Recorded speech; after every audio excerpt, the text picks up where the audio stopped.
Welcome to the June 23rd meeting of the MCCSC Board of School Trustees. We ask that you come to order.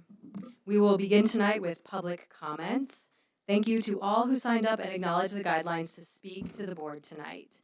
As a reminder, Mrs. Butcher will ring the bell once to signal that you have 30 seconds remaining for your comment and 5 bells to signal that your time has concluded. Our first speaker tonight is Susan Ellenwood.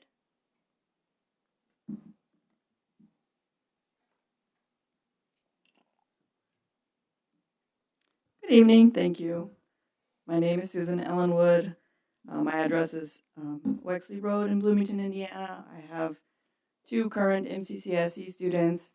I'm just here to talk a little bit about the wireless device ban with a full understanding of the Indiana law, but also an understanding that as parents we find it crucial to be able to contact our children in the event of an emergency. I think I speak on behalf of, and in fact, have spoken to a lot of parents about this issue. There has been a pushback about these bans nationwide, and I just wanted to state for the board that we get a lot of these texts. Some of them are false alarms, some of them are drills. At any rate, the first thing many of us do is contact our kids, check in, make sure that they're okay. And I would like to be able to continue doing that. I acknowledge that school shootings are rare, but I also acknowledge that since 1999, there have been 390 school shootings, so not rare enough for me. So thank you for your time. Thank you. The next speaker is Christopher Emig. Forgive me if I said that last. MG? It is MG. MG. Good evening, Dr. Winston, board members, distinguished staff. My name is Christopher MG, soft G, and I'm here on behalf of the Greater Bloomington Chamber of Commerce and the Success School. I'm a proud parent also of a Templeton fourth grade student this past year. The Chamber represents 900 member organizations across Monroe County. 80% of those are small businesses and nonprofits. These are employers, service providers, community partners who make Monroe County work. The Success School is the Chamber's foundation arm, and we're proud to deliver career programming, workforce readiness, work-based learning opportunities for students in both MCCSC and RBB. Monroe County's 2 school districts. The Chamber is uniquely positioned to build that bridge between the business and the K-12 worlds, helping students connect with employers and helping employers engage with students the way that is organized, age-appropriate, and useful. The partnership is becoming even more valuable as Indiana's new high school graduation requirements put a greater emphasis on work-based learning and credentials, employment skills, and connections between school and after graduation. Schools cannot carry this burden alone. The business community has to be a real partner. When local professionals volunteer at schools, they are not only helping students, they are building stronger ties with the community. That engagement helps employees feel more connected to where they live and work and give business a meaningful way to invest in Monroe County's future workplace. Through programs such as our employment fairs, career crews, reality stores, career panels, tour of opportunity, students are exposed to local career, job skills, entrepreneurship, financial literacy, etc. So this past year, the Success School hosted 32 events and programs, engaged in over 4,000 students, worked with almost 600 volunteers, and recorded over 2,000 volunteer hours. These numbers represent thousands of moments where students had a chance to ask questions, see options, and picture themselves in careers that may not have otherwise existed. As Indiana asks more from schools around career readiness and workforce learning, the Chamber wants to continue to be a constructive partner. Our business community benefits when students are prepared, confident, and connected. Our whole community benefits when MCCSC is strong. Thank you. Thank you. And thank you to everyone for their comments tonight. Now we will move on to our consent agenda that includes the following: minutes and memorandum from the board meetings held on May 19th, 2026, ECA expenditures, overnight out-of-state field trips, financial report May 2026, appropriation balance report May 2026, register of claims June 23rd, 2026, Payroll register and payroll claims May 2026. Request to declare as surplus and authorize disposal of out-of-date items. Do I have a motion regarding the approval of the consent agenda? So moved. Do I have a second? Second. It's been moved by Ross and seconded by Tiana that we approve the consent agenda as presented. All those in favor of approving the consent agenda signify by saying aye. Aye. Against?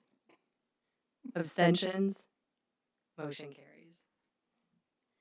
Next for our consideration are the donations. We have received donations of over $14,000, sorry.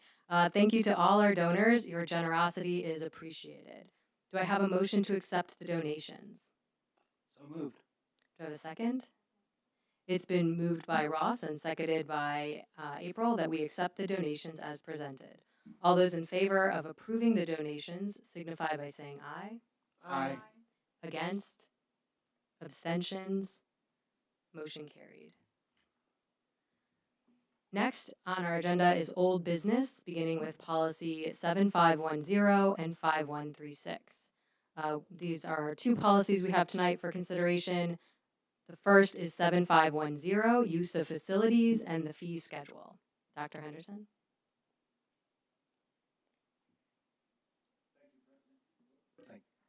Thank you, President Cooperman, Dr. Winston, members of the Board of School Trustees. I'd like to thank you for the opportunity to speak to you again this evening about proposed updates to the use of school facilities, Policy 7510. A couple of slides prepared for you here this evening just to kind of briefly give you a brief overview.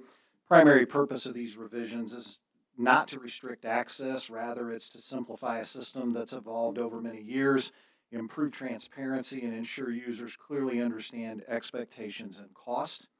So it's a modernization of the policy.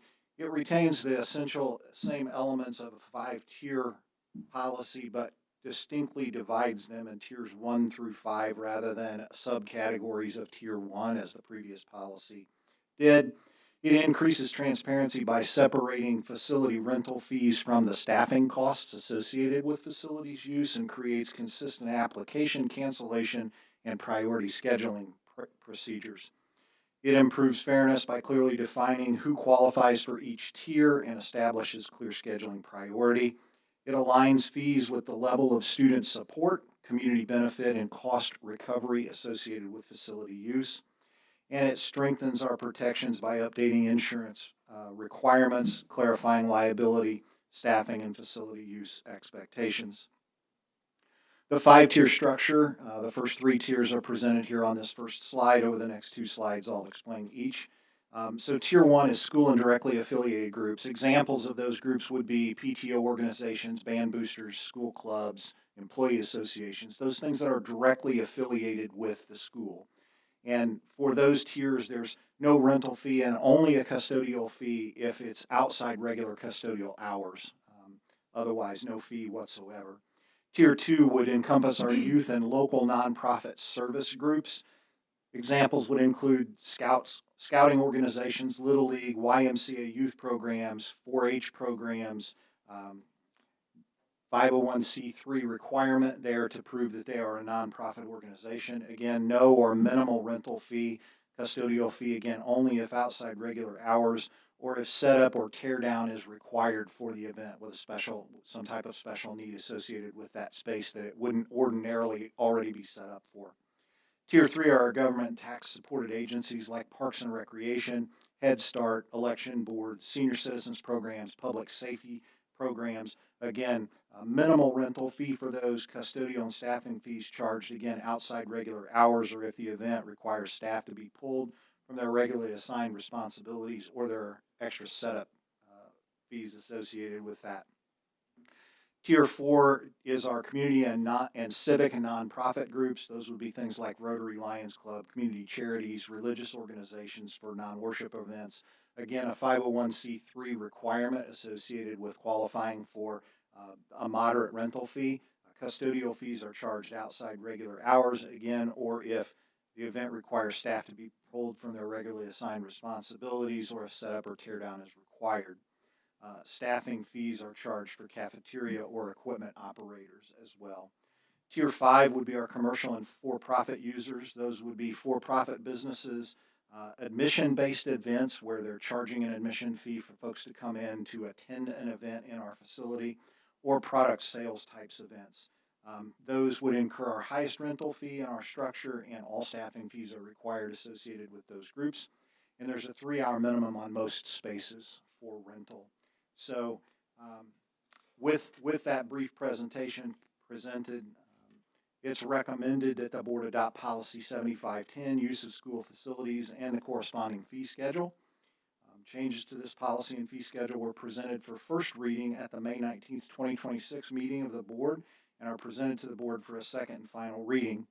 Any prior policies relating to the aforementioned policies are rescinded, deemed null and void, and replaced by the revised policy 7510, use of school facilities, and the corresponding fee schedule are presented tonight for adoption on this 23rd day of June 2026. I so recommend.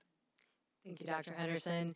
Do I have a motion to adopt policy 7510, use of facilities and fee schedule? So moved. Do I have a second? Second. It's been moved by Ross and seconded by Aaron Wyatt that we adopt policy 7510, use of facilities and the fee schedule. I messed this up. Do I do ayes and nays?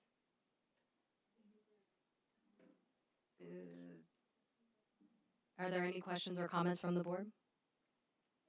I don't think your mic's on.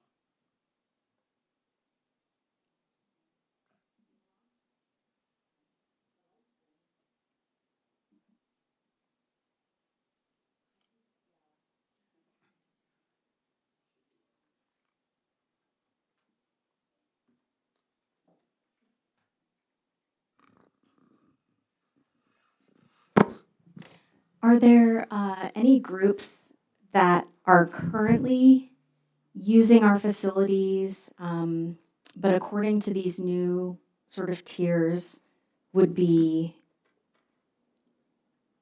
unable to use our facilities? No. No. Okay. Okay. Great. Other questions or comments from the board?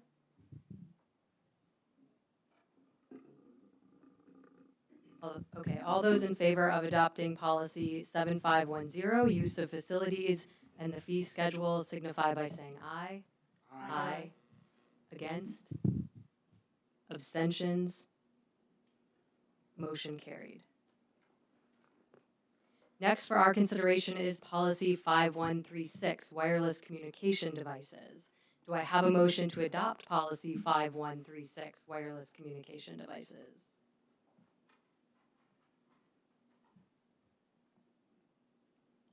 Unfortunately, I have to make a motion to accept it. So, yes. Okay. Do I have a second?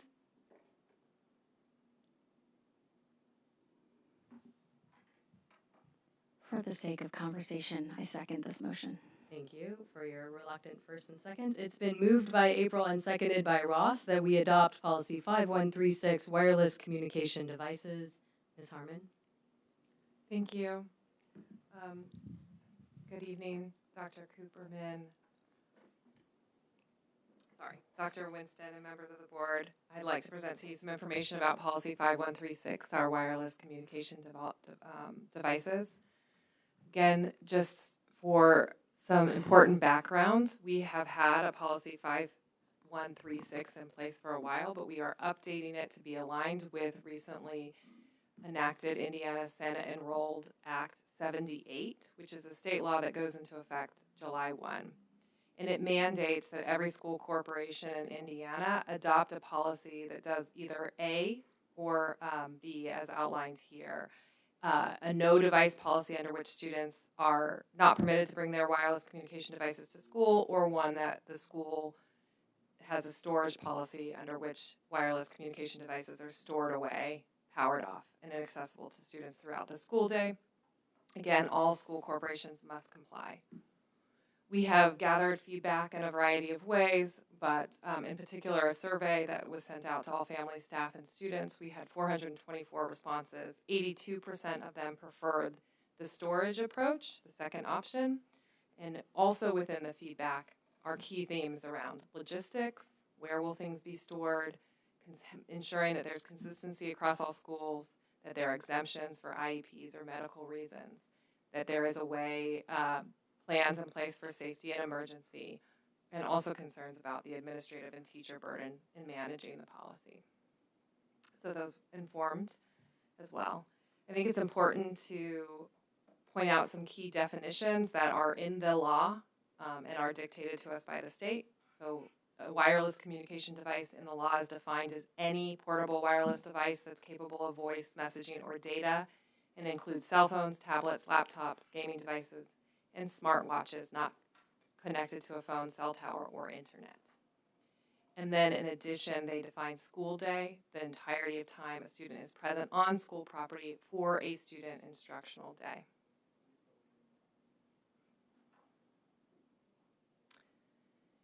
What is changing in our own policy of 5136 that's new, it is a bell-to-bell prohibition. That's how you'll hear it referred to a lot. So before it was just that it couldn't be during classroom time. The devices must be powered off, not just silenced. They need to be stored in an administrative approved location during the school day. They explicitly call out smartwatches and wearables as well as wireless communication devices. It specifically states that devices can be used for language translation is allowed only if there is no school device available that could do that, and that there is also the ability for audio-only recording for note-taking, and the law really outlines exactly what that would be like as well and the parameters around that. Things that are still the same. Students can use devices before and after school. After school activities and extracurriculars. They can still have devices on buses. They can use them for medical use when it's documented by a provider. They can have them as needed based upon an IEP, ILP, or 504 plan accommodations. They are allowed to be used in emergencies when authorized by administration, and they can still use school-issued devices for instruction that are connected to the internet. For ourselves, in terms of when we're talking about administration of our policy, we really focused on 3 commitments, right? That there was clear storage. Each building principal will designate the approved storage location. As you know, all of our buildings are different, and so that needs to take into account. But there will be consistency, and that will be communicated. Potential options are lockers, classroom pouches, secured in a backpack. That's acceptable and could be the approved administrative location as well. But it will be the same and consistent. Again, devices must be powered off and inaccessible. And exemptions or exceptions related to the things that were in the last slide would be documented in the office prior to the school year and communicated to teachers and all staff so that we're aware of who has those exceptions. Consistent and equitable discipline. We've spent a lot of time discussing with principals and talking about as well. So administered on consistent across all schools as developmentally appropriate. So it will look the same across all elementary schools. It would look the same across all middle schools. And it would look the same across all high schools. And then, so first offense, warning and confiscation can be picked back up at the end of the day.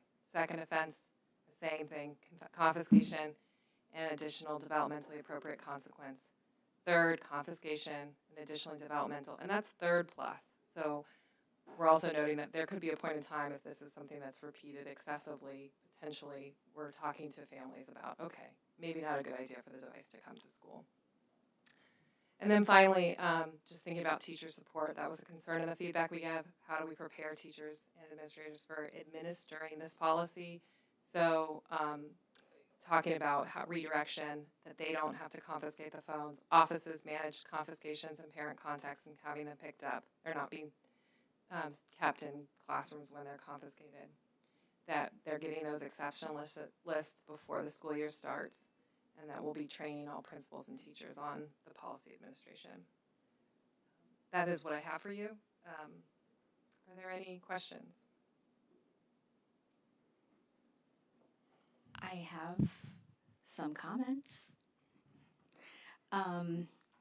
Well, first, I just want to say thank you for the work that you did in gathering that information and in writing and revising this policy multiple times. That said, I really do not like this as a policy. I think that this is an overreach of the state to sort of mandate how we determine when and where devices get used in our buildings. I know that cell phones in classrooms are a problem. I have seen that in my own classrooms when I was teaching, but I think that we live in a different time, and I think that it's just, I think it's problematic on many counts. That said, I just needed to say that. So I know that we've made some revisions on the concept of disciplinary action and what that will look like, and I appreciate the edits that we've made there. I think one of my primary concerns as we look at this across the district is, and I know there's been conversations happening around this. I suspect that we will continue to have conversations around this, but I think I worry about inconsistent application. And that inconsistent application for me will stem from inconsistent policies of storage. So I think different schools will likely have different storage places, different storage policies, different storage locations, and that will inevitably lead to different kinds of access and then potentially greater or less disciplinary action around those phones. And so I think one of my primary concerns is how this policy is going to lead potentially to inequitable disciplinary response. And so I think I'm curious how we're going to manage that or handle that. Can I ask a related question, Alexis? The sort of tiered level of consequences that you had on the slide prior to this, is that in the language in the policy looks more vague to me than that. Am I missing it? These are more about how we will administer the policy in terms of administrative guidelines. And I think to address, I'm sorry, I answered your question. Is it that the complete question? Yes, I think Okay, that I just wanted to make sure I understood that correctly before you addressed April's question. Yeah.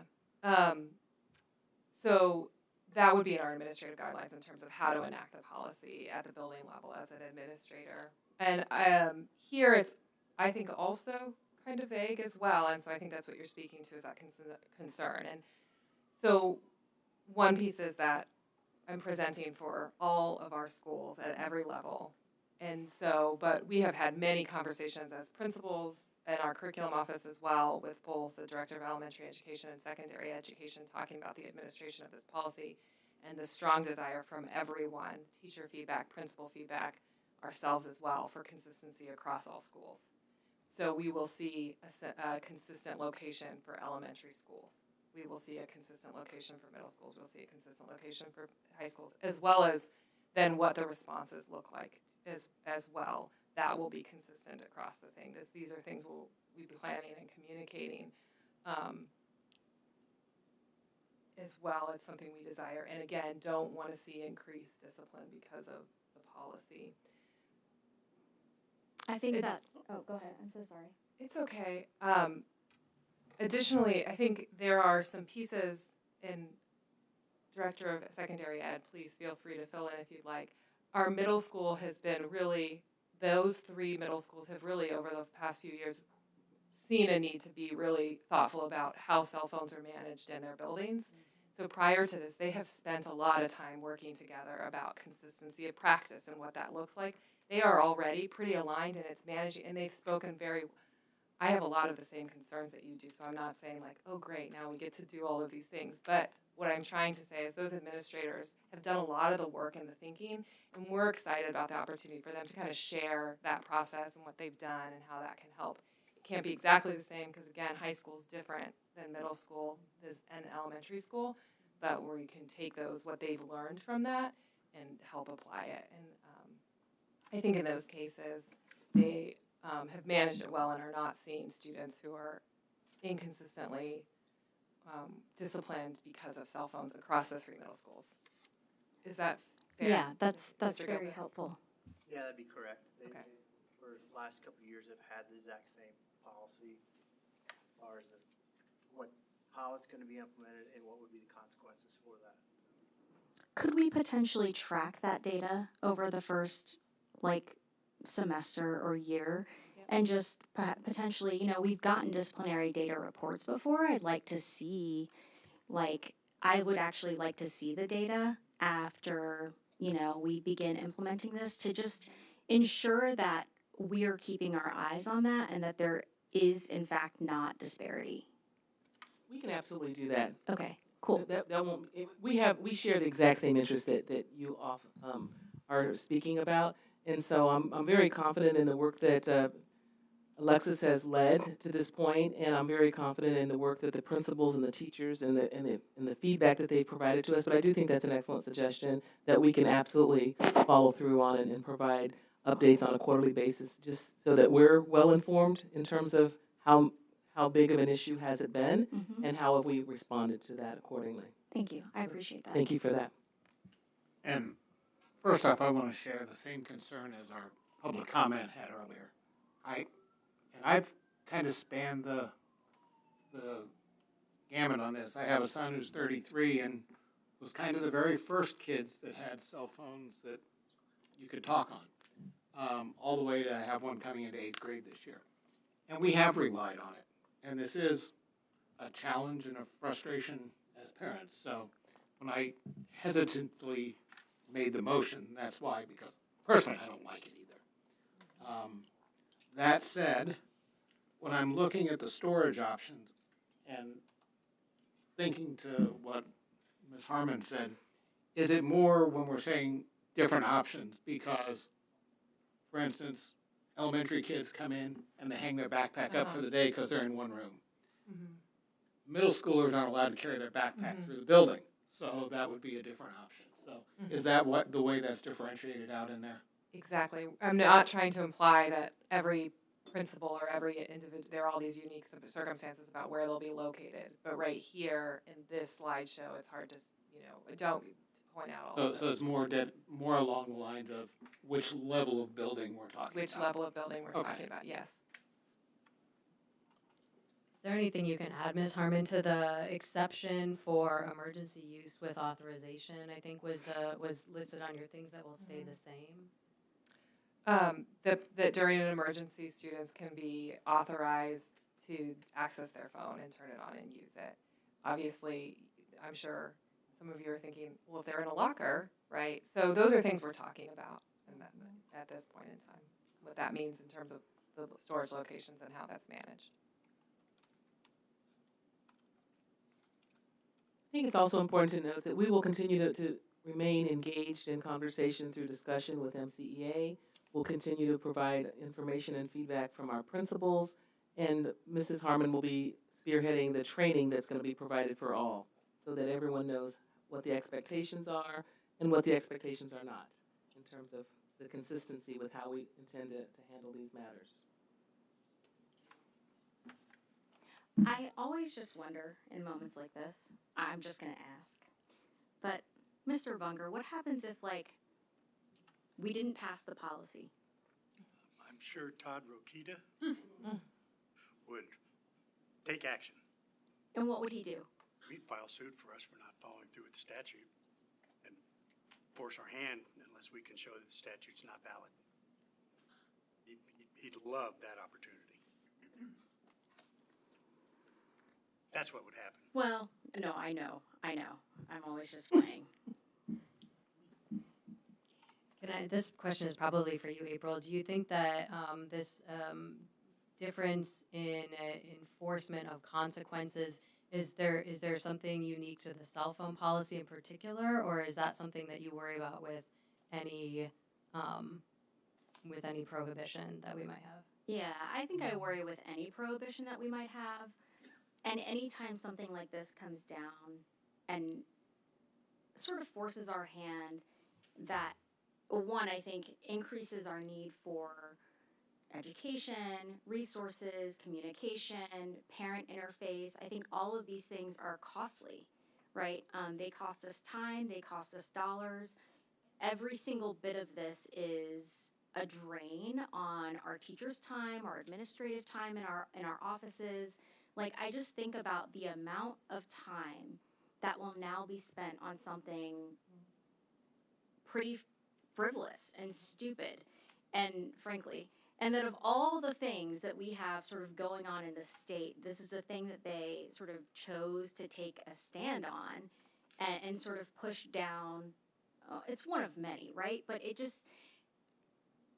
there's no more dollars or resources for how we manage this in each of our 23 schools, right? There's no more sort of allotment of it's like another thing that needs to be folded in and encompassed by the ever shrinking dollars that we're given.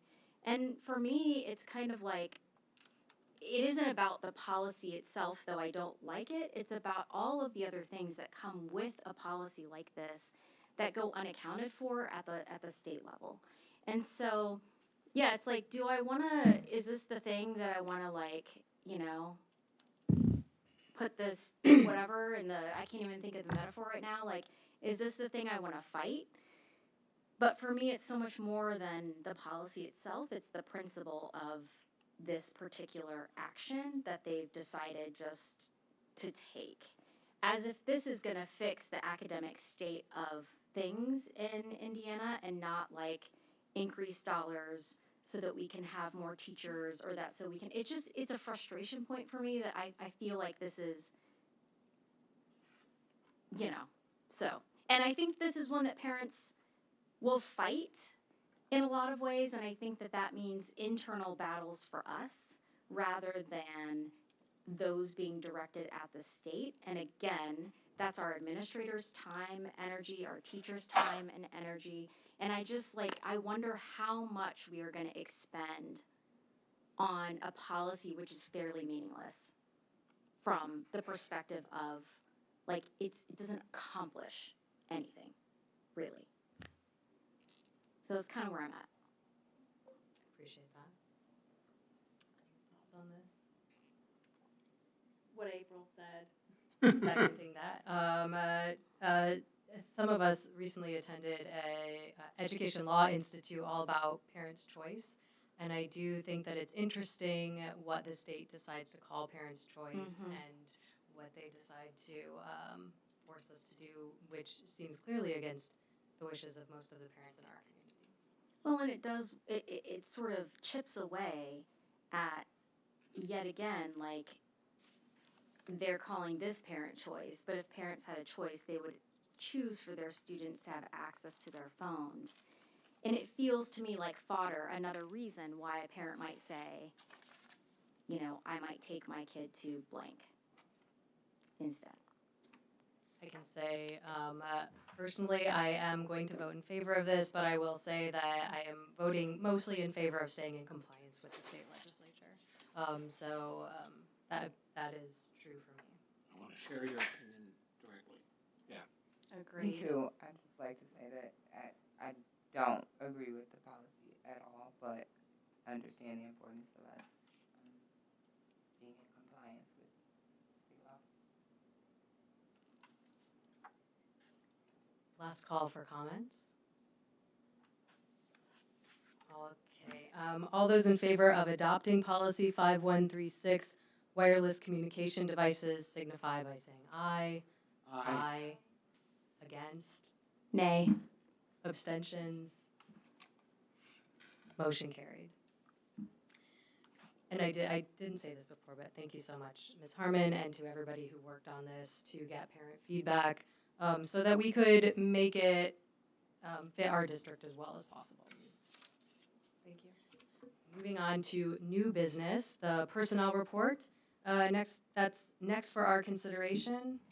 Do I have a motion to approve the personnel report as presented? So moved. Do I have a second? Second.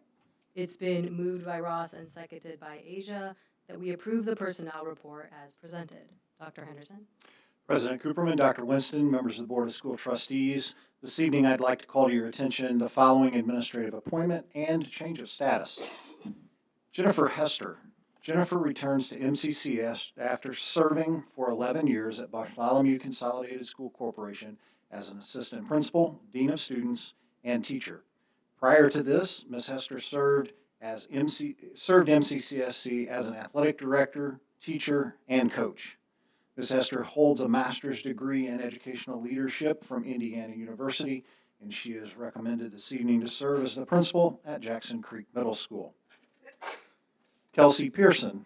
Ms. Pearson will continue her service with MCCSC, bringing 12 years of dedicated experience to her new role as principal of Fairview Elementary School, most recently serving as assistant principal at Fairview and previously as a classroom teacher. She has demonstrated a strong commitment to student success, instructional excellence, and school leadership.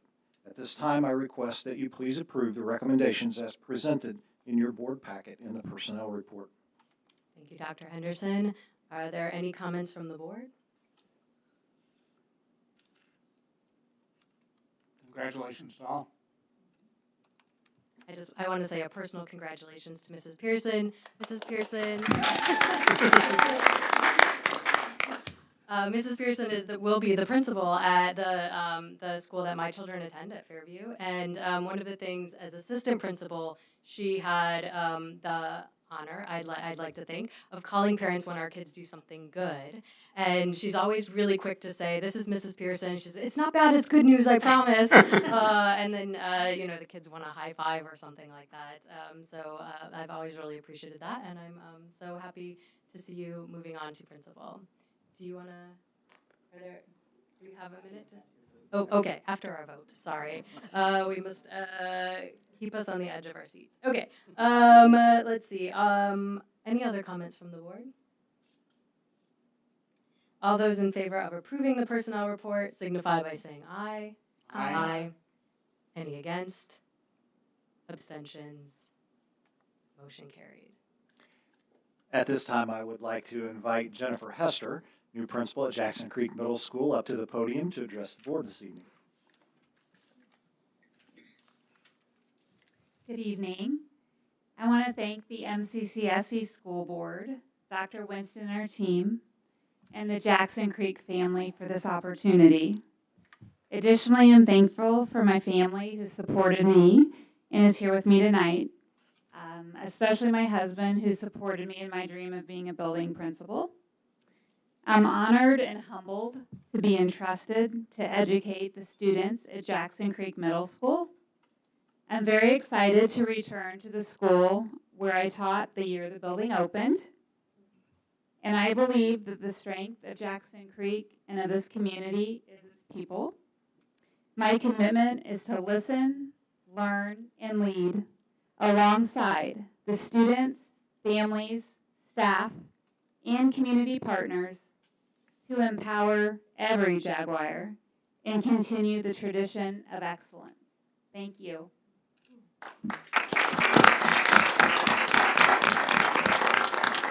And finally, I'd like to invite Kelsey Pearson, the new principal at Fairview Elementary School, to the podium to address the board this evening. Good evening. Thank you to the school board and Dr. Winston for this opportunity. It is an absolute honor to be named the principal of Fairview Elementary. As someone who grew up in Bloomington and attended Marlin, Tri-North, and North, I am proud to give back to the community who helped shape me. I started as a special education teacher at Fairview during the 2013 and 2014 school year. I have since been serving as the assistant principal at Fairview for the last 4.5 years. I am excited to make the transition into the principalship and continue to serve our students, staff, and families. We have a lot of great opportunities in place at Fairview, including our arts program, ALPS program, and the numerous community partnerships. I look forward to expanding on these while also ensuring a culture of academic excellence for all students in a safe and positive learning environment. Thank you.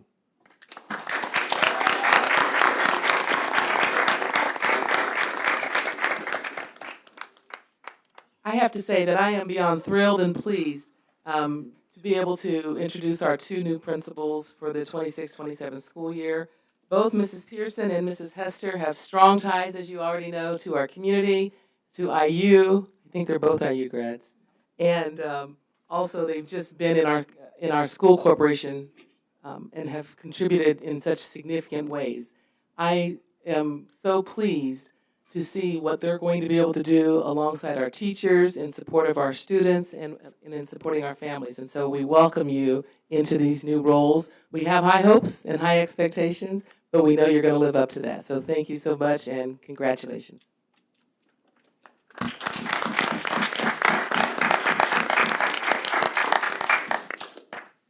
Congratulations again to Mrs. Hester and to Mrs. Pearson.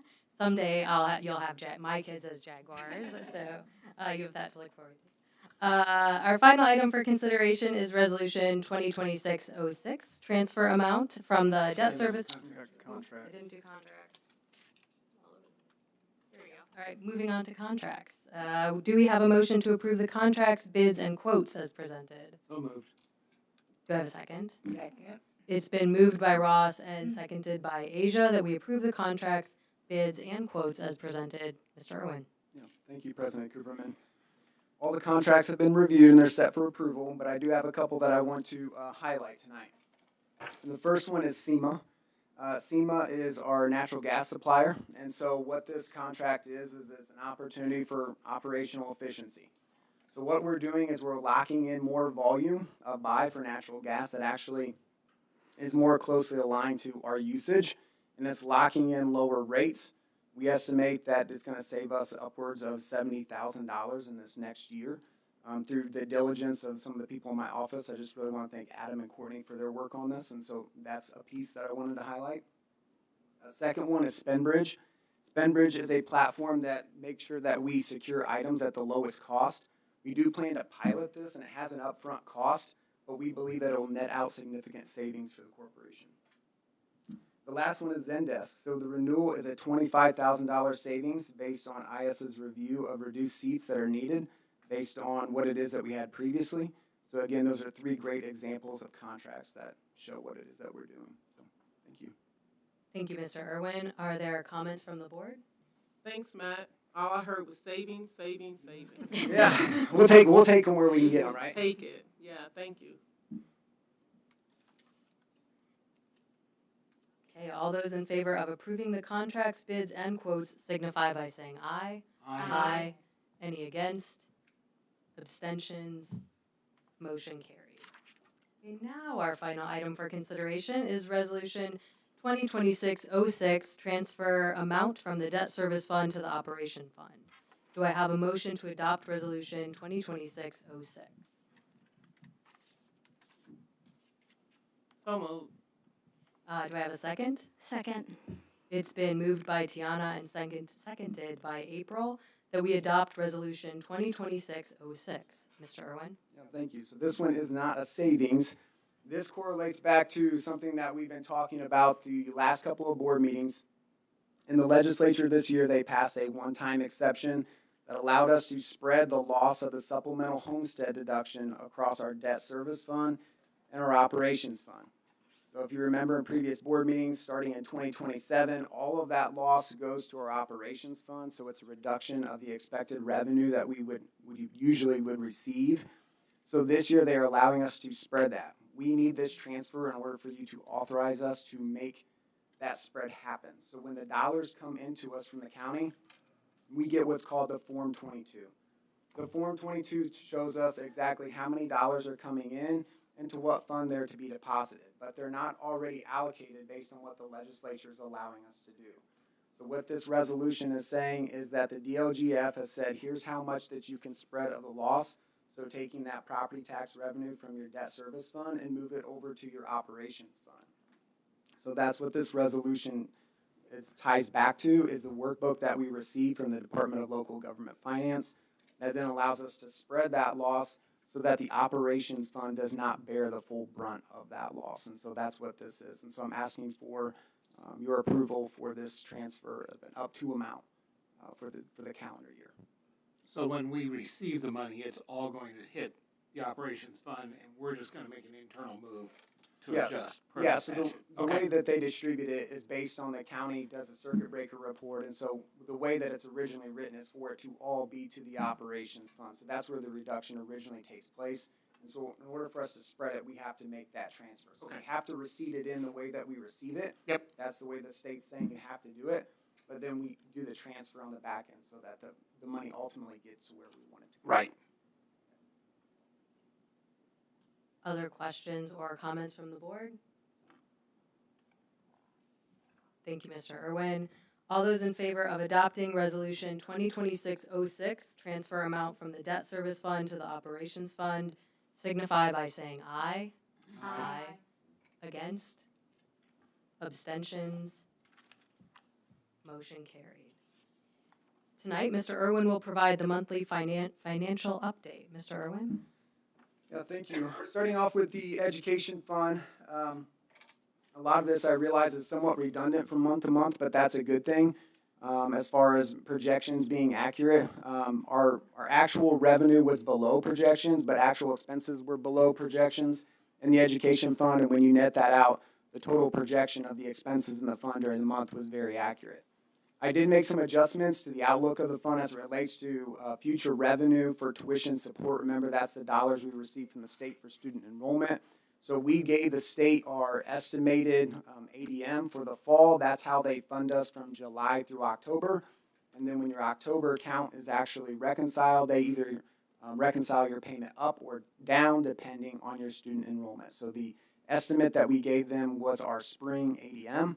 And so they will fund us off that new funding formula for the new budget year. So the new budget year starts each July, which is FY27 starting this July. So I made that adjustment so that the cash flows that you've seen reflect that.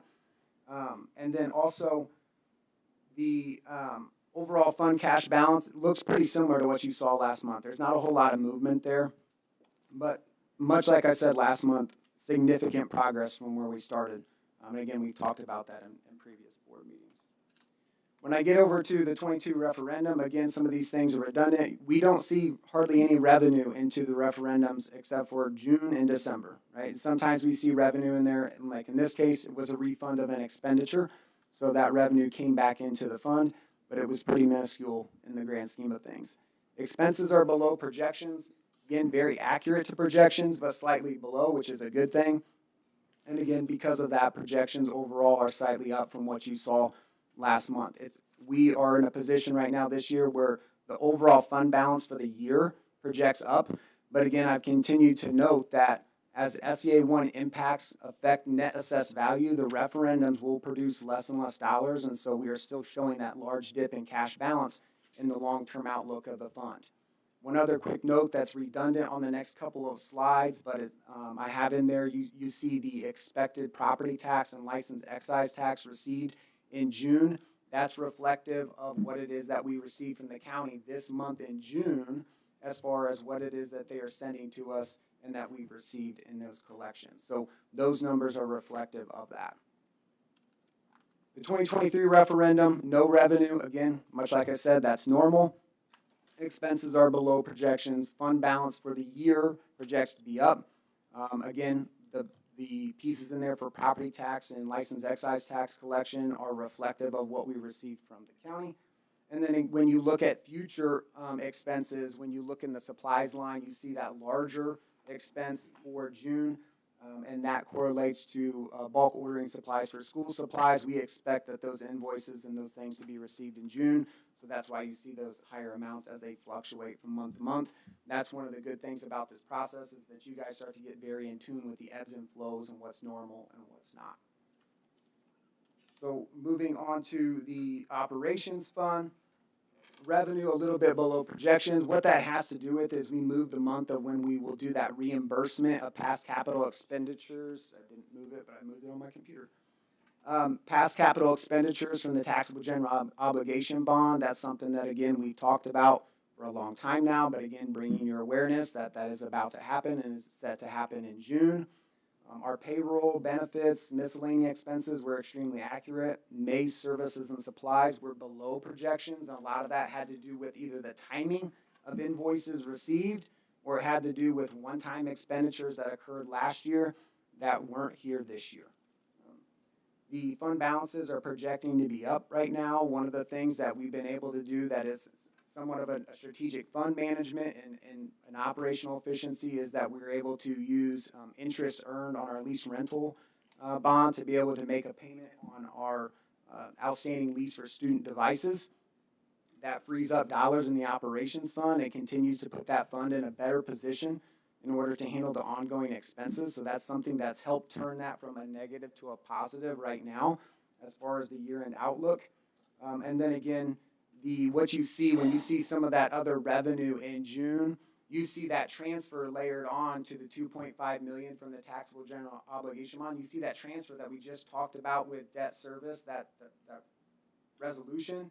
There's about $331,000. We're going to take half of the authorization. We do it in June, the other half in December. You see that revenue on the operations fund sheet as well that correlates with what it is that we just asked for tonight.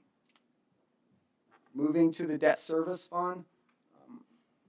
Again, only thing we had in this fund during the month of May was paying a trustee fee to Bank of New York Mellon, who was our trustee for our outside bonds. And again, all of the activity in the debt service fund pretty much ties back to June and December with property taxes received and debt payments being made. I'll kind of glance over the first two bullet points on the outlook just because this is what we've been talking about. But then again, just remind you that the June payments that you see due on the cash flows, those are all set up, ready to go. And we'll make sure that those are made on time in correlation with the bond obligations. So with that, I'll take any questions that you have. Very thorough, thank you. Not as exciting as the personnel report, but I tried. Hey, at least we're not going the wrong way. It's a lot of numbers.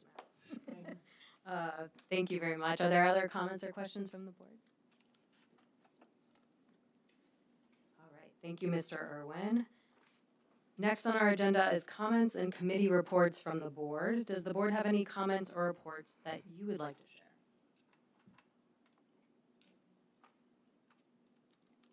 No committee reports. Then I have a comment or a point of discussion, perhaps. Yeah, I don't think there are any committee reports. So if you wanted to proceed with a comment, you're probably welcome to. So as one of our sort of primary duties of the board is policy, right? And so that's like one of the main things that we actually get to do. And I have been thinking, it's been actually on my sort of checklist and list of to-dos for a very long time that I would love for us to do like a kind of formal policy review. I think we have not reviewed our policies not holistically in a very long time. And so I don't know necessarily how to proceed, but I assume we will assemble some sort of committee of 3, no more than 3 individuals who will begin to sort of go through the policy and then potentially bring to the board and the superintendent any policies that we see that might be in need of either some edits or revision or whatever it might be. A lot of things have changed since 2012, which is when we adopted a lot of our policies. So, I don't know. Yeah, thanks for bringing that up because that's one of the reasons I joined the board is to look at policies. So I don't know how you select. Volunteering. Yes, I was gonna say I don't know how people are selected, but yeah, I'll volunteer to be on that committee. We could do one more. I would gladly accept to join that group. Okay. I think so. In the past, in my limited experience with this, we formed sort of a task force of no more than 3. Mm-hmm. You can arrange to meet on your own outside of meetings and then bring your findings back to us at board meetings. Yeah, that sounds great. Okay, good. Then for the notes, we have a task force on policy updates with April, Asia, and Tiana, and we will look forward to your reports. Thank you. Thank you. And I just have one final comment. I think it was 2 months ago now that we received a report from the Redistricting Commission that we put together I think we need to discuss that this summer, and I'd like us to discuss that at the July board meeting. So do please, as board members, refresh your memory of that report and the other documents that we received from the commission, and come prepared to the July meeting to discuss that in detail. I'd like us to be able to give some direction to our leadership team at the end of that meeting, if that sounds okay. Yeah, sounds great. Sounds good. I make one more quick comment. Of course. I want to also note that Jennifer Hester came back to MCCSC at the same time her dad won the state championship in track at Bloomington North. And he's here in the group today. Oh, that's a nice addition. Yeah.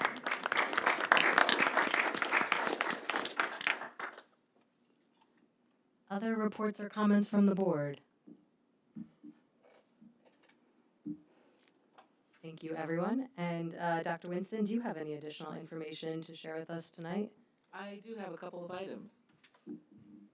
It was such a pleasure to be able to present the class of 2026 at all 4 of our high schools during the last week of May. It's important for everyone to know that we celebrated 827 graduates. Among those graduates, I want to provide you with some additional data that speaks to the excellence that happens in our classrooms and in every building each and every day. The class of 2026, approximately 3,994 dual credits were earned. Over $12 million in scholarships were received. 431 students received academic honors. 28 students received technical honors. 223 students received the Core 40. 99 students receiving a general diploma. 482 of our graduates are pursuing a 4-year degree. 116 of our graduates are pursuing a 2-year degree. 29 students are pursuing a vocational or trade. 60 will be joining the workforce.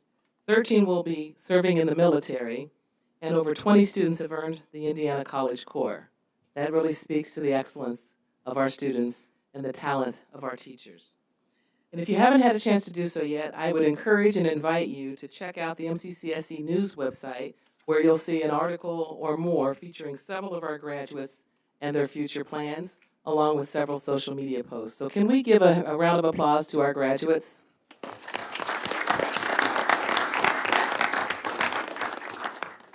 I also wanted to do a shout out, similar to what Ross did, relative to our spring sports. The Bloomington North boys track team are state champions. Did you hear what I said? Yeah. The Bloomington North state track team are state champions. They won state titles in the 4x4 relay with Shep Jackson, Jake Gentry, Kaylin D'Onofrio, and Caleb Winders. I apologize if I'm butchering people's names. And the 800 with Caleb Winders. In addition, Adis placed 3rd in the discus. Bloomington South. The following teams at Bloomington South are sectional champions: girls tennis and girls softball. Bloomington South also had 2 teams place 2nd at state. Boys I got basketball on my mind, I guess. Boys baseball this past Saturday evening, runner-up, state champions, and our girls track team, they also placed 2nd. I just want to say congratulations to all of our athletes who competed this spring. So can we give them all another round of applause?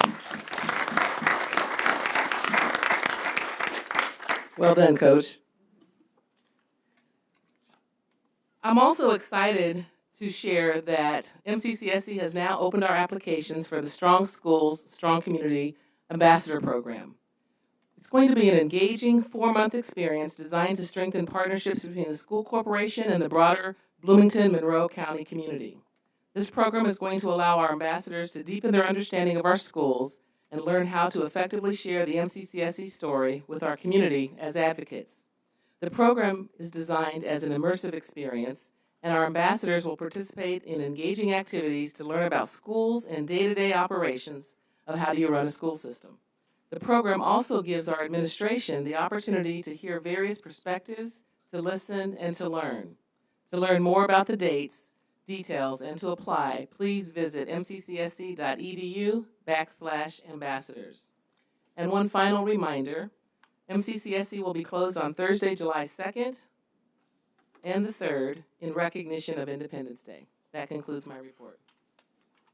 Thank you, Dr. Winston. Any final comments from the board?